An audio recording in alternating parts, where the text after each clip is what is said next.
পুলিশের শ্বাসরুদ্ধকর এই অভিযান দেখে মনে হতে পারে ভবনের ভেতর অবস্থান করছে সন্ত্রাসীরা। বাস্তবে গাজায় যুদ্ধবিরোধী আন্দোলনে জড়িত শিক্ষার্থীদের আটক করতে ফিল্মি কায়দায় চালানো হয় এই অভিযান। 2 সপ্তাহ ধরে শিক্ষার্থীদের আন্দোলনে উত্তাল যুক্তরাষ্ট্র। শুরুটা হয়েছিল নিউ ইয়র্কের কলম্বিয়া বিশ্ববিদ্যালয় থেকেই। শিক্ষার্থীদের দাবি, গাজায় অবিলম্বে যুদ্ধবিরতি, ইসরায়েলকে অস্ত্র সহায়তা বন্ধ করা ও বন্দীদের ফিরিয়ে আনা। তবে প্রথম থেকেই শিক্ষার্থীদের ওপর দমনপীড়ন চালাতে থাকে বিশ্ববিদ্যালয় প্রশাসন। ক্যাম্পাস প্রাঙ্গণ খালি করতে ব্যবহার করা হয় পুলিশকে।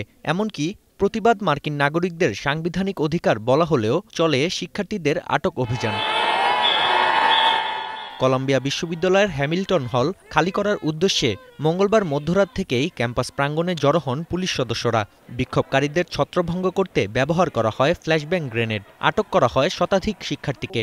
মুসলিম শিক্ষার্থীর হিজাব জোরপূর্বক খুলে ফেলার পাশাপাশি নামানো হয় ফিলিস্তিনের পতাকা। I'm a Jewish student, so I feel like it's especially important for me to express my concern about Palestinian lives and suffering because I unequivocally stand against the idea that Jewish people cannot be pro-Palestine. বল প্রয়োগের মাধ্যমে শিক্ষার্থীদের শান্তিপূর্ণ বিক্ষোভ দমনে সফল হওয়ায় 17 মে পর্যন্ত পুলিশকে ক্যাম্পাসে থাকার অনুরোধ করেছে কলম্বিয়া বিশ্ববিদ্যালয় কর্তৃপক্ষ।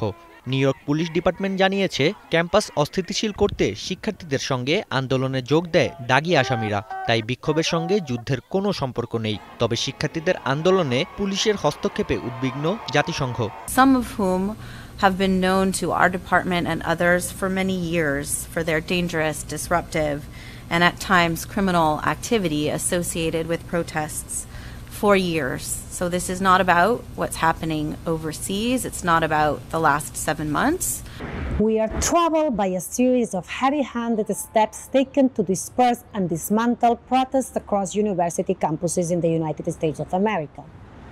Freedom of expression and the right to peaceful assembly are fundamental to society.